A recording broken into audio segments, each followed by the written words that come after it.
State Department of Correctional Service will also be included in the vehicle leasing program so that we can better improve their fleet of transport, both for officers and for prisoners. Now that we have launched this National Police Service Strategy and the Correctional Service Strategy, what we all want to see going forward. You know, because as I've said, launching this strategic plan is just the beginning, but it can be monumental failure if we don't move the next steps.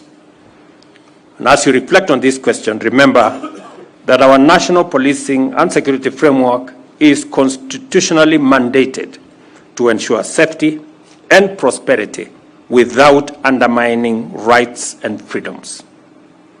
We aspire to remain a secure democracy, which means you must perform your duties in a manner that promotes maximum safety and freedom. Kenyans should experience a shift in policing from practices characterized by extrajudicial illegality, impunity, and excesses to an approach defined by adherence to due process and the rule of law, fostering excellent relations with communities and inspiring trust among citizens. I understand very well the balance that we have to make. And we must operate within the parameters set out in the Constitution. We must protect the lives, property, liberties of citizens and our democracy. That is an imperative. And it is a constitutional requirement of our security agencies. On the other hand, we must also, as citizens, respect, support, and work with our security agencies as they discharge that responsibility. It cannot be the case that while our security men and women are doing their utmost, they are being attacked, they are being vilified, they have no support.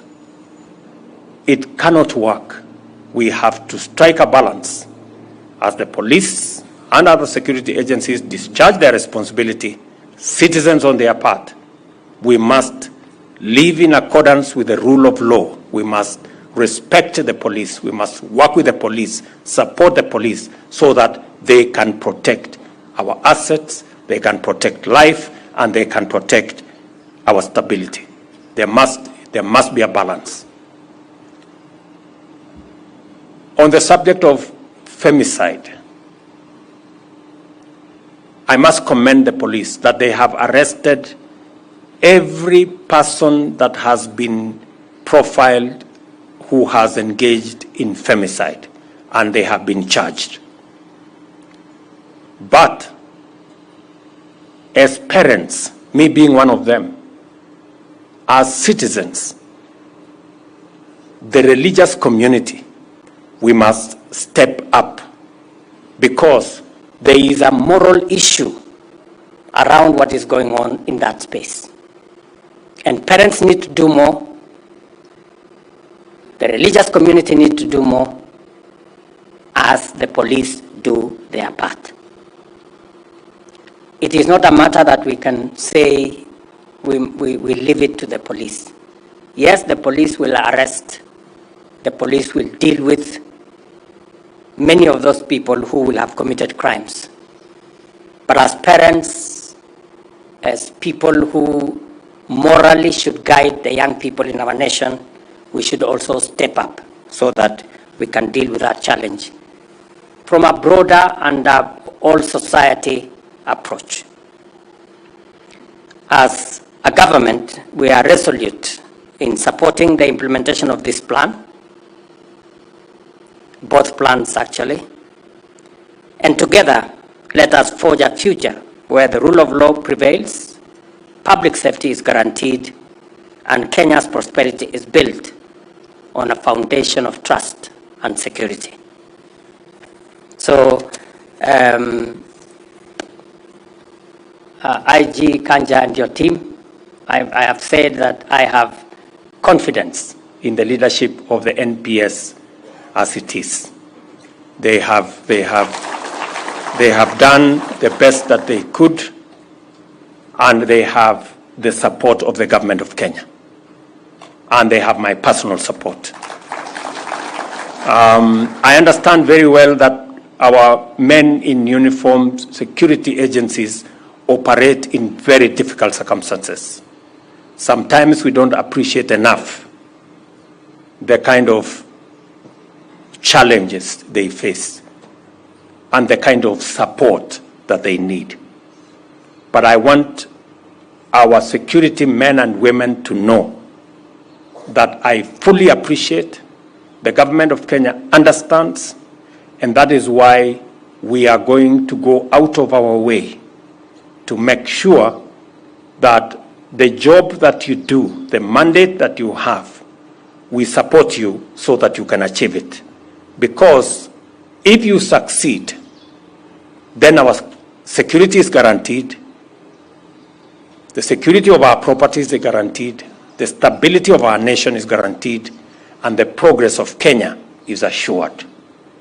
So you have no choice but to succeed, and we will help you to do so. Whether it is making sure that we have the requisite terms of service to support you, the uniforms, the housing, the medicals, and all the other assets, including equipment and vehicles, we will go out of our way.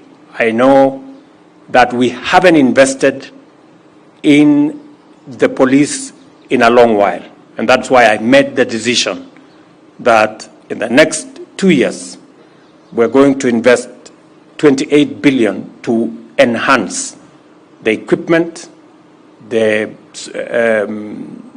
operational environment of the police, as we give you the tools to be able to discharge your responsibility and mandate in the Constitution to the people of Kenya.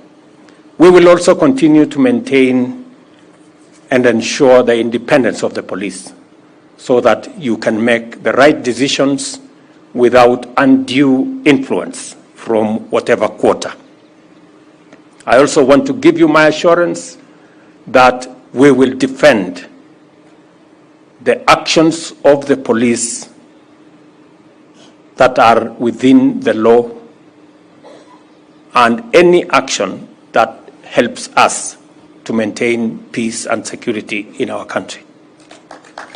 We will also implore citizens to work with our security agencies, to respect our security agencies, to abide by the rule of law, and to make sure that we live within the parameters of what is provided by the Constitution. That way, we can all move together and secure our country. We have absolutely